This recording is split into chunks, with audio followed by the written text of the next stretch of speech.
Hey guys, Bipolar Rollers, welcome back. Today we're going to talk about what's inevitable for all of us. We all end up somewhere like this. All of us. I mean, you hope, right? Unless you guys have some outstanding loans with some loan sharks, or you've pissed off the mafia or anything like that. But most of the time, this is it. This is it for us. All of us end up here, whether you're bipolar or not. We have this to look forward to. So before you get here, are you happy with where you've been before this? Are you happy with what you've done before you rest here? Have you made enough people happy that you can finally rest easy? Have you made yourself happy so that you're okay with this? That you lived the life you wanted?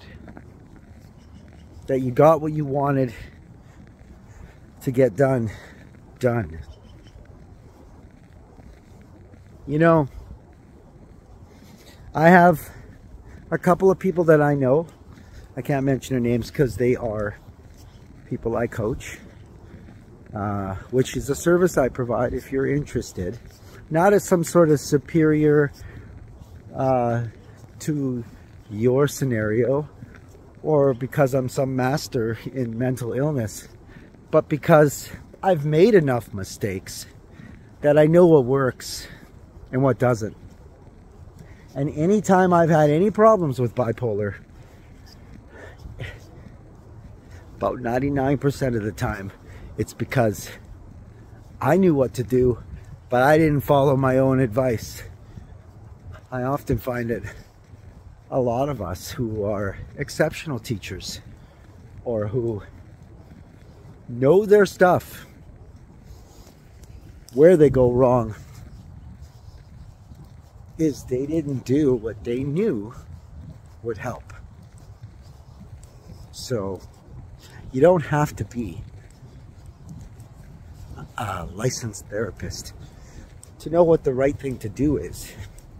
You could learn it from school. You can learn it from books. You can learn it from life. That doesn't cost anything. So if you're interested, I got way off track here, but if you're interested, I do offer some coaching. I don't mind being your biggest cheerleader as long as you get the support you need to make the right decisions, to do the things that help you be the person you want to be. Because sometimes I feel like if I can't help myself, I may as well help somebody else. And why is that? Because there is nobody else. We're all one. So, my point being, someone I know, a few people I know, they find that they have a mental illness and it is a life sentence for them. They are committed to using it as the excuse for why they can't get their life together, why they don't have what it takes to change their life, to make their circumstances better, to be who they wanted to be.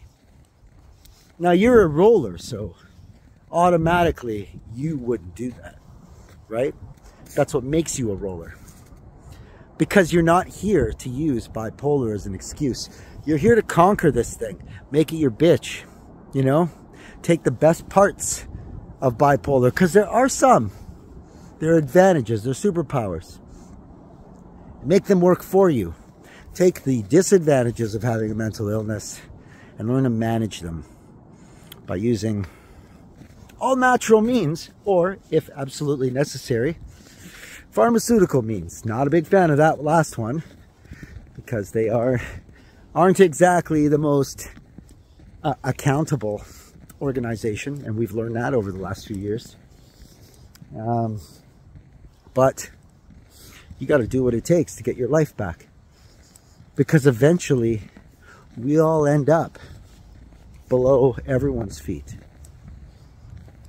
And that should give you some comfort that no matter how together other people's minds are, no matter how much they feel they don't have the same problems as those of us with a mental illness, they're still going to end up in the same place. They may have maybe enjoyed life a little more, you know, been more in control. Isn't that what you want for yourself? Who's holding you back? Is it really the illness? Or is it your reluctance to face it?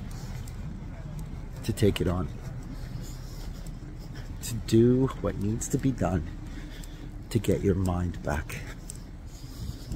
Because, after all, shouldn't you be in charge? It's your mind.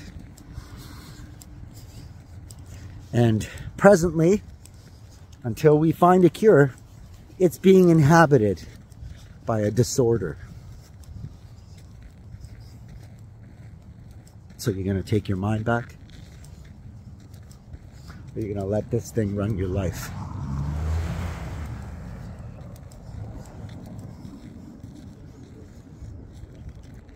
We're all headed here, brothers and sisters.